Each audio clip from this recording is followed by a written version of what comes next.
नमस्कार दोस्तों, आपका स्वागत है आपके अपने YouTube channel study at home में। आज हम दी गई संख्या के साथ अनुपात की तुलना करके प्रश्न को हल करना सीखेंगे। आइए शुरू करते हैं। जैसा कि प्रश्न दे रखा है, 7,000 रुपए की राशि ए, बी, सी में इस प्रकार विभाजित की गई है कि ए तथा बी के अंश 2:3 के अनुपात में हैं। यदि बी तथा सी के अंश 4:5 के अनुपात में है तो बी का हिस्सा क्या होगा। इन प्रश्नों को हल करने के लिए सबसे पहले हम देखेंगे कि निश्चित राशि क्या दे रखी है। तो यहाँ पर निश्चित राशि 7,000 दे रखी है। उससे पहले हम ए, बी, सी का अनुपात निकाल लेते हैं। ए, बी का अनुपात दे रखा है 2:3 और बी और सी का दे रखा है 4:5। यहाँ पर हम बी को आपस में बराबर कर लेंगे।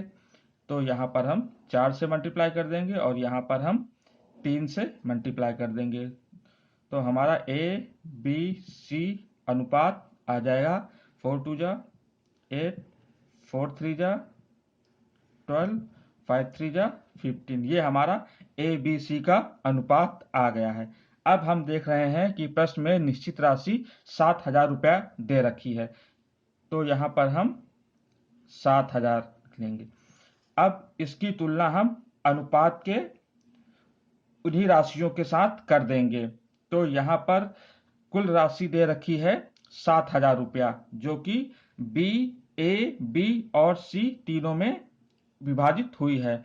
तो कुल अनुपात कितना हो जाएगा यहाँ से 12, 8, 20 और 10, 30, 5, 35। तो हमारा यहाँ पे अनुपात हो जाएगा 35 और हमें निकालना है बी का हिस्सा। बी का हिस्सा कितना दे रखा है 12। तो हम 12 से मल्टीप्लाई कर देंगे। इसको हम सॉल्व कर लेते हैं। 7 से कट जाएगा ये 5 टाइम्स, ऊपर बच गया 1,000 और ये काट देंगे 2 से, ये हो जाएगा हमारा 200 और इस 200 से इस 12 का मल्टीप्लाई कर देंगे। कितना हो जाएगा 2400। ये हमारा हो जाएगा आंसर। आइए एक प्रश्न और करते हैं। पुरस्कार ए की 1,800 रुपए की राशि 3 छात्रों ए, बी तथा सी में इस प्रकार बांटी गई है कि ए के हिस्से का 4 गुना, बी के हिस्से के 6 गुना के बराबर है, जो सी के हिस्से के 3 गुना के बराबर है। तो हमें ए का हिस्सा बताना है।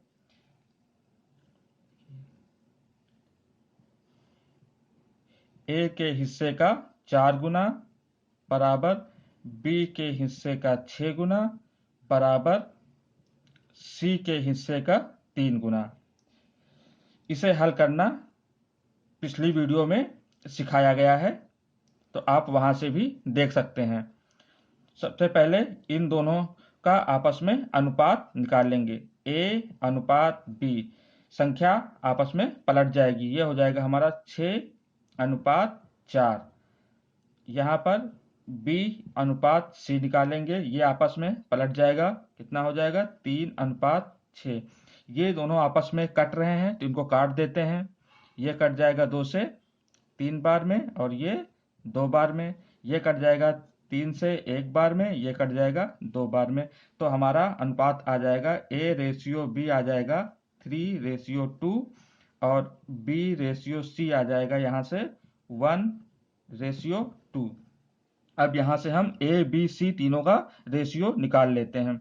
ए रेशियो बी रेशियो सी कितना हो जाएगा यहाँ से 3:2 और बी रेशियो सी है 1:2। इसको बराबर कर लेते हैं तो ये हो जाएगा A ratio B ratio C 3:2:4। ये हमारा ए, बी, सी का रेशियो आ गया है। अब हमसे पूछा गया है बी का हिस्सा क्या होगा। तो निश्चित राशि जो दे रखी है उसके साथ में इसकी तुलना कर देंगे। 1800, कुल राशि 1800 दे रखी है, तो इन तीनों को आपस में जोड़ देंगे।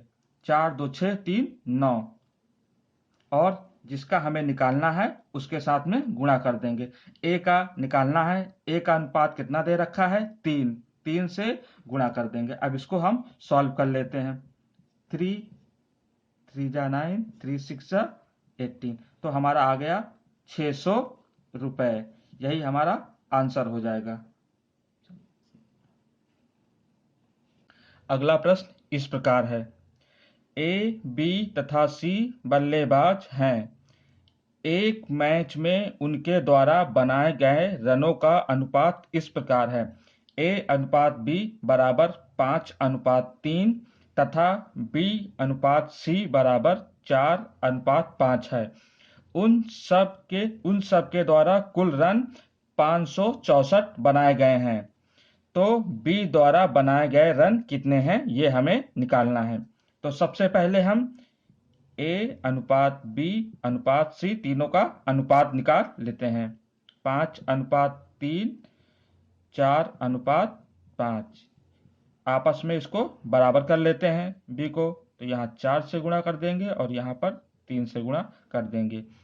तो ए अनुपात बी अनुपात सी हो जाएगा 5 4 जा 20, 4 3 जा 12, 5 3 जा 15। ये हमारा ए बी सी का अनुपात आ गया है। अब यहाँ पर निश्चित राशि दे रखी है 564, तो 564 को हम ऊपर रख देंगे। इसकी तुलना अनुपात के इसी नंबर के साथ कर दी जाएगी। 20 30 40 47, तो यहाँ पे आ गया 47। और हमसे पूछा गया है बी द्वारा बनाए गए रन कितने हैं, तो बी का अनुपात यहाँ पर 12 दे रखा है, तो हम इसको 12 से गुणा कर देंगे। अब इसको हम काट देते हैं। 47 1 जा 47, 47 2 जा, तो ये हमारा आ गया 12। यहाँ पर हम 12 गुणे 12 कर देंगे, 144 रन। तो बी द्वारा बनाए गए रन कितने हो गए 144, यही हमारा आंसर हो जाएगा। यदि हमसे ए का पूछता तो हम यहाँ पर ए से ए का जो रेशियो है उसके साथ मल्टीप्लाई कर देते हैं। जैसे 564/47 इंटू 20। अब इसको हम सॉल्व कर लेते हैं। 12 से कट गया, कितना हो गया 12 इंटू 20, 24 20, ये हो जाएगा हमारा आंसर। ये हो जाएगा हमारा ए का, ये हो जाएगा हमारा बी का। इसी तरह से हम सी का भी निकाल सकते हैं, या इन दोनों का आपस में जोड़ करके हम 564 से माइनस कर दें, तब भी हमारा सी के रन आ जाएंगे। चलिए अगला प्रश्न करते हैं। इस प्रकार है, एक विद्यालय में लड़कों तथा लड़कियों का अनुपात 4:3 है और लड़कियों तथा शिक्षकों का अनुपात 8:1 है। सभी विद्यार्थियों और शिक्षकों के बीच अनुपात कितना होगा? तो यहाँ पर दे रखा है लड़कों बॉयज और गर्ल्स, इसको हम बी और जी से डिनोट करते हैं। इसका रेशियो दे रखा है 4:3 और लड़कियों तथा शिक्षकों का अनुपात दे रखा है 8:1, यानी गर्ल्स और टीचर्स इनका रेशियो दे रखा है 8:1। तो यहाँ पर हम बॉयज, गर्ल्स और टीचर का रेशियो आपस में निकाल लेते हैं। तो ये हो जाएगा 4:3, गर्ल्स और टीचर का दे रखा है 8:1। यहाँ पर हम इसको बराबर कर लेंगे गर्ल्स को, तो यहाँ पे हम 8 से मल्टीप्लाई कर देते हैं और यहाँ पे हम 3 से मल्टीप्लाई कर देते हैं।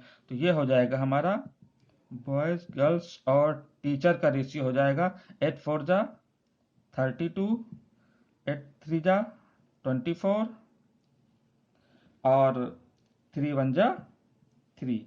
ये हमारा इसका रेशियो आ जाएगा।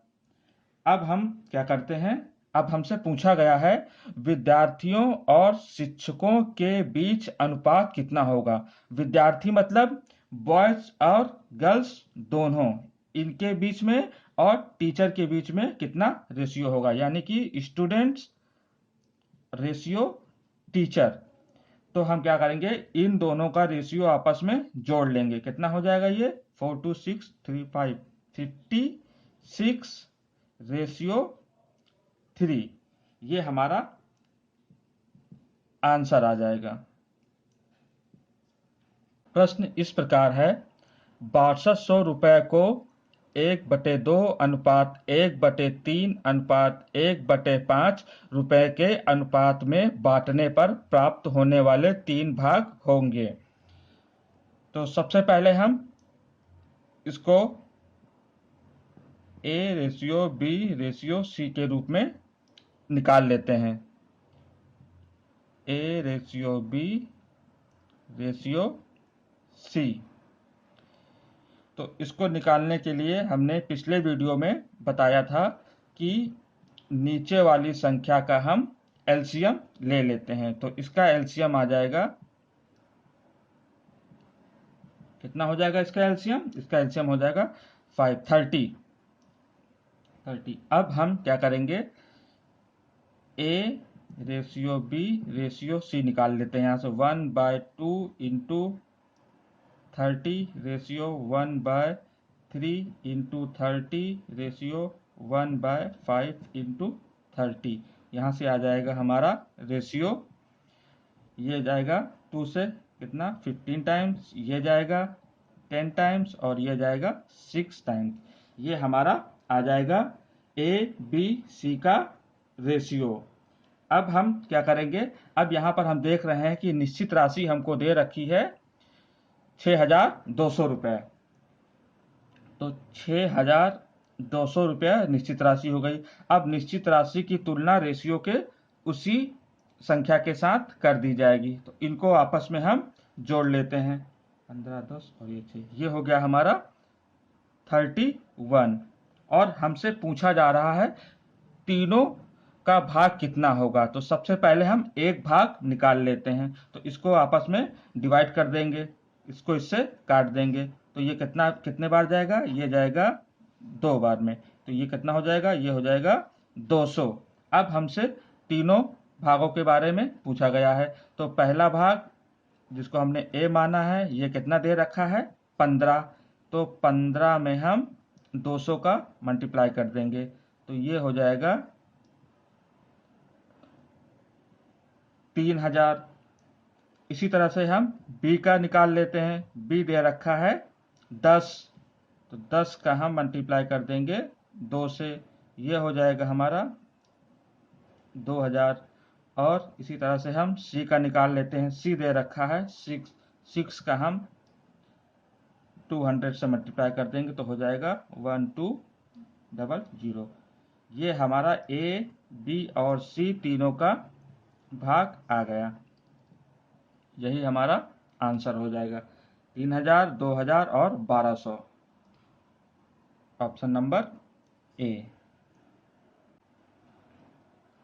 प्रश्न दे रखा है, स्कूल के थैलों और जूते के दाम 7:5 के अनुपात में हैं। स्कूल के थैले का दाम जूते के दाम से 200 रुपया अधिक है। तो जूते का दाम हमें ज्ञात करना है। तो यहाँ पर बैग और शूज का रेशियो दे रखा है कितना 7:5 और निश्चित राशि के रूप में यहाँ दे रखा है 200 रुपये। तो इस 200 को हम यहाँ लिख लेंगे। अब यहाँ पर कह रहा है कि स्कूल के थैले का दाम जूते के दाम से 200 रुपया अधिक है। तो यहाँ पर रेशियो कितना अधिक है, यहाँ पर रेशियो जो है 2 अधिक है, 7 और 5 है। तो 5 से 7 कितना अधिक है, 2 अधिक है। यही चीज हमसे यहाँ पर कह रहा है, थैले का दाम जूते के दाम से 200 अधिक है। थैले का रेशियो 7 है और जूते का रेशियो 5 है। तो थैले का 2 रेशियो अधिक है, इसलिए इसकी तुलना हम इसी के साथ करेंगे। और हमसे पूछा गया है जूते का दाम। तो जूते का रेशियो कितना दे रखा है 5 दे रखा है। तो हम 5 से मल्टीप्लाई कर देंगे। तो ये कितने बार जाएगा, ये 100 हो जाएगा और 100 का मल्टीप्लाई हम 5 से कर लेंगे तो ये हो जाएगा 500 रुपीज़। यहाँ से हम जूते का दाम निकाल लेंगे, यही हमारा आंसर हो जाएगा। आज के लिए इतना ही। Thank you.